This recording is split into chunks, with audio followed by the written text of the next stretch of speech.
So we got some pretty interesting news for you guys, including more information on what Crimson Desert is or isn't, more information about Genshin Impact Update 1.3, and the possible release of Fallout New Vegas 2 by year 2030. Hello everyone, my name is Solomon SK for Coffee and RPGs, where we cover the latest news trends and updates for the MMO and RPG gaming genre. We do have a lot of articles to go over, so if you guys got your cup ready with your beverage of choice, I'm drinking coffee already. Let's go over these news together. Cheers to you guys. Consider hitting the subscribe button down below, as well as the bell notification right next to it.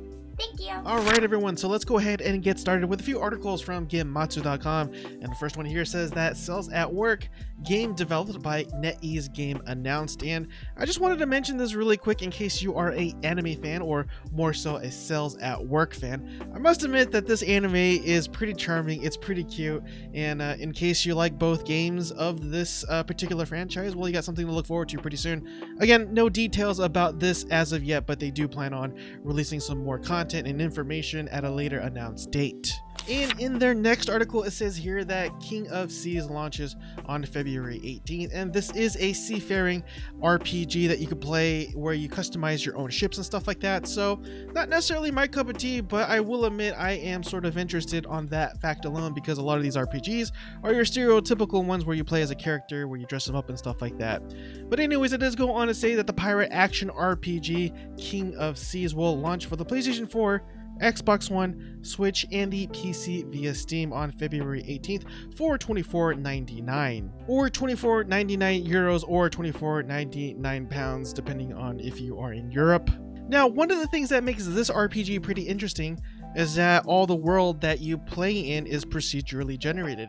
As it says here, that what sets King of Seas apart from other games in the genre is that each time you start a new campaign, the game engine will generate a whole new game world for you to explore. Each playthrough is a new and exciting adventure when you set off from shore. Now, some of the key features include a story, and it says here that a series of quests guide you on your journey and uncover the intriguing characters of King of Seas world, who will lead you to the next path of your epic adventure. I mean, that doesn't really tell me anything, but just know that if you're really into story, apparently this game has it. It also includes a dynamic world on top of the procedurally generated world, and it says here that the world reacts to your every action, naval routes change, and with each conquered settlement, the difficulty adapts to constantly give you a more challenging time. And in their next article, it says that Riders Republic delayed to later in 2021. So this game was actually supposed to be released in February, and if you don't know anything about this particular game, it's supposed to be sort of like an extreme sports MMORPG, but really less of an MMO if you really look at how the game plays out. It's more like a hub-based online RPG, or online game rather, but in any event, I really thought it's a cool idea to have a game out like this rather than having your stereotypical violent, game with swords and guns. I really applaud Ubisoft for kind of doing something a little different that catered towards a more less violent demographic, if you will. But yeah, in an official quote, it says here, today we want to let you know that we have made the decision to move our release date to later this year. The additional time will allow our passionate team to deliver the best fun-filled experience to our players. And so, hey, if you need more time to polish the game, I'm all for it, I think there's a game out there that a lot of people think, we won't talk about that game. And in their next article, and just really quick, it says that Star Wars Jedi Fallen Order Next Gen Optimization Update now available. So if this is a game that you haven't touched in a while and you want to play it for all its graphical glory, then you have your chance to do so, and this update is free for anyone who has a copy of the game. Also, really quick, in the next article here, it says that Square Enix trademarks Ever Crisis, the First Soldier, and Shinra logo in Japan. We actually don't know anything about these games. I just wanted to let you know that Square Enix is continuing to perhaps develop more RPGs out there, but as to what kind of games they are, we have no idea. But definitely keep these titles in the lookout, and I'll definitely keep you guys posted if we ever do get more information. Alright, so let's go ahead and shift gears a little bit here and head on over to MMOculture.com, and it says here that Gran Saga NPIXEL boasts a full voiceover for all NPCs in the latest game trailer. As always, I'll have the trailer playing right now, and obviously you can't really hear the voices, because then I'd just be talking over them. But in any event, I really do appreciate little things like this because it makes the world a little bit more immersive, a little bit more believable, and I really dig the decisions to give NPCs a little bit more life to them. And it goes on to say here that while many mobile games these days have quality voice acting, especially when it comes to Genshin Impact, Gran Saga has given the most common of NPCs scattered throughout the world voices as well as the main characters. And just a quick recap, this game is slated to be released on January 26th, but unfortunately only in South Korea. I'm really hoping that this game comes out for the US. I really enjoyed Genshin Impact, and something like this really appeals to me because it has more of an online presence in a form of an MMO. And in their next article, the folks over at MMO Culture were able to score an interview with the people over at Pearl Abyss, and even though it's a pretty extensive interview, I won't be going over the entire article just because it will just take too long, but I thought the most interesting thing that I should cover is what the heck is Crimson Desert in the first place, because as you already know, Crimson Desert is no longer being called an MMORPG, rather a single player online game. And so I'm going to bring you over to the first question, and it says here, from the previous article, we understand that Crimson Desert is now a single player experience with an online multiplayer mode. Are there any other games which uses the same system which players can refer to? And I think this is an excellent question. Well, what is the answer? It goes on to say that when it comes to the single player and multiplayer modes, it's difficult to talk about other games that might have the same system as Crimson Desert. Internally, we believe that Crimson Desert is a genre on its own. Crimson Desert doesn't have any single player or multiplayer modes that are independent of one another, but rather the two are organically connected to provide a unique gameplay experience. But of course, those who wish to play a purely single player game can do so too. And like that doesn't tell me anything.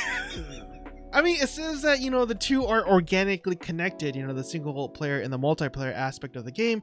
But I mean, like, what does that even look like? Like, I really wish there was a game that you could compare it to, but again, they're saying that they're just creating their own genre at this point. So it might be one of those things that might be a huge disaster, or I might be pleasantly surprised. Who knows? But in any event, it's just, it's an answer, but also a non-answer, it feels like. All right, so let's go ahead and shift gears here for a bit and head on over to MMORPG.com. And the first article here says that New World talks crafting and new weapon in their January update. And it goes on to read here that in their January update, Amazon Game Studios talked about the updates headed to the New World Alpha. These updates include a new weapon, the Rapier, and changes to the crafting system. The Rapier looks to be a weapon that is built on agility and the bleed status effect. Changes to crafting have also been made as the team focuses on making endgame crafting worthwhile as well. Changes to gearing and food were also touched upon, as several new combat specific updates were also listed, such as an enhanced elite enemy system, AI changes, and increased difficulty based on the level of an enemy encountered. So it looks like they're actually making a plethora of changes to the game, good changes to the game in my opinion. I haven't signed up for the alpha myself. I probably should, but in any event, if it's under NDA, there's only so much I could share at this point. But I'm really glad that they're still working on the game. You guys already know that I already took part in the density tests and whatnot, and I actually did enjoy the game because my expectations were so low. But if they continue to make really positive changes, then this is definitely an MMO that I could personally play for a while, hopefully. And in their next article, it says here that Grand Theft Auto parent company files patent for system and method for virtual navigation in a gaming environment. I'll have a link to this down in the pinned comment section below as always, but it does go on to say that if you check out the patent application here via IGN, the application spotted by Reddit is called a, quote, system and method for virtual navigation in a gaming environment, as I said earlier in the title. If you can follow it, lead AI programmer Simon Parr explains, along with Associate Director of Technology David Hind, how such a system entails and how it could work. And there's like the official quote here that I'm pointing at right now. I read it and I still have no idea what the heck it's talking about. This is just so dense and so full of just programming jargon. Basically, when I read that, it just means how to make the world more believable and immersive and make the AI NPCs, you know, more like people, because who doesn't want to be in an immersive game? Or I don't know. Just you can read it for yourself, and if you get anything out of it, just let me know down in the comment section below as to what you picked up on, because I sure as heck didn't really get much. And in their next article, it says that Ashes of Creation Stephen Sharif clarifies a few points on cosmetics and monthly costs. And it goes on to read in a lengthy and informative post by creative director of Ashes of Creation Stephen Sharif, talk of cosmetic variations and Intrepid's outlook on monetization was in full focus. And he goes on to say that the intent behind my approach to these cosmetics, as well as the cosmetics that will be achievable in the game, is to provide a richer experience of visual diversity than we are typically accustomed to in the MMORPGs we have played in the past. There will be legendary cosmetics that are only achievable in-game, and players can know that it won't be offered in some sort of cash shop in the future, undermining their accomplishments. He goes on to remind players that the Ashes of Creation game is a subscription-only game with a purely cosmetic marketplace. This opens up for potential players to start playing at a low cost of entry, and I think that's actually a clever way to go, considering, you know, say what you will about Genshin Impact, their monetization is a little seedy, you know, with the whole gacha mechanics, and we also have other various Korean MMOs out there that kind of have less than desirable pay-to-win cash shops as well. I'm looking at you, Arcage. But of course, all companies kind of say this in the beginning, so I'm really hoping that they kind of stick to their guns here and their promises, saying that, yeah, you know what, we'll make money for the game, but only through cosmetics and not through any other means. And yeah, you know, subscription only game, that kind of helps with that in my opinion. And as for the customization part, I absolutely hands down support what he says. It's all about expression when you play MMORPGs in my opinion, and even though there are a lot of games out there that kind of give you that ability, there seems to be some sort of limitations. I mean, as beautiful as Black Desert Online may be, there's only so much you could actually kind of change up the cosmetics and your costumes and stuff like that. World of Warcraft, in my opinion, actually does a pretty phenomenal job in allowing you to customize the way you look.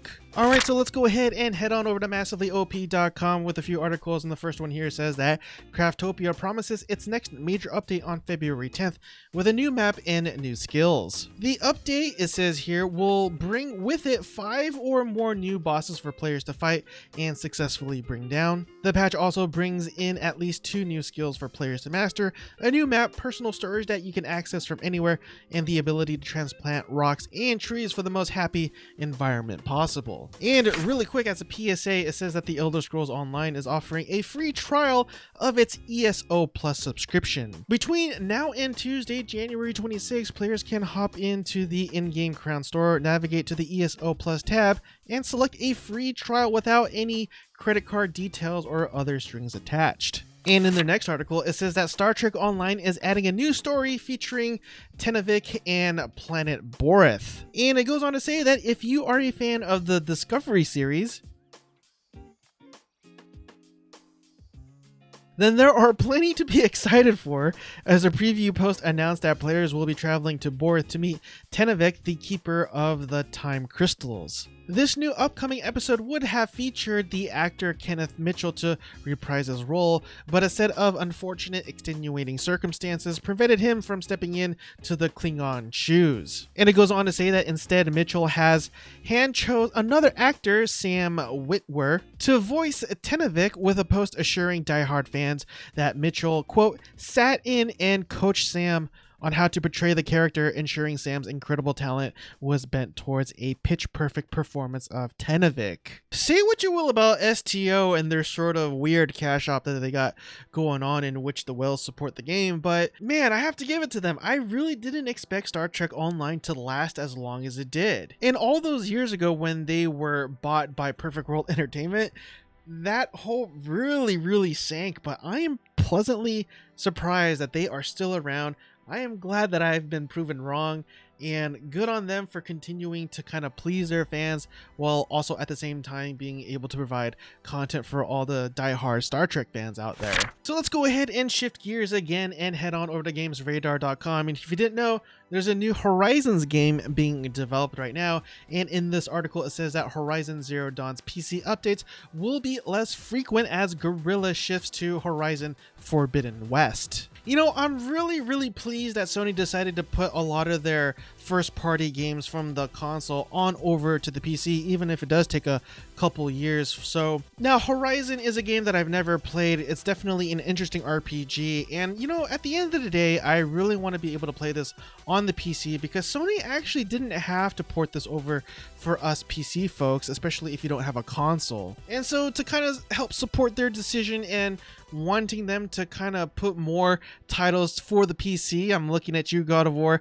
Hopefully we'll be able to play more of these games that were originally console exclusives. And so yeah, that's definitely something that I could get on board on and just want to be able to support. And in their next article here, it says that Genshin Impact Update 1.3 will add a more free Fragile Resin. And it goes on to say, for starters, unlike the Big Chalk Prince and the Dragon event added in Update 1.2, future major events won't cost any resin, and that's always a plus. Genshin Impact's Battle Pass is adding 5 Fragile Resin to its base and premium track. From Update 1.3 onward, players will receive 1 Fragile Resin at levels 5, 15, 25, 35, and 45 on the Battle Pass, giving them 5 Fragile Resin every 50-day Battle Pass period. And again, they seem to be just giving more players the value that we would expect for forking over a certain amount of cash to the game, which is always nice. Also, really quick, Update 1.3 will introduce other quality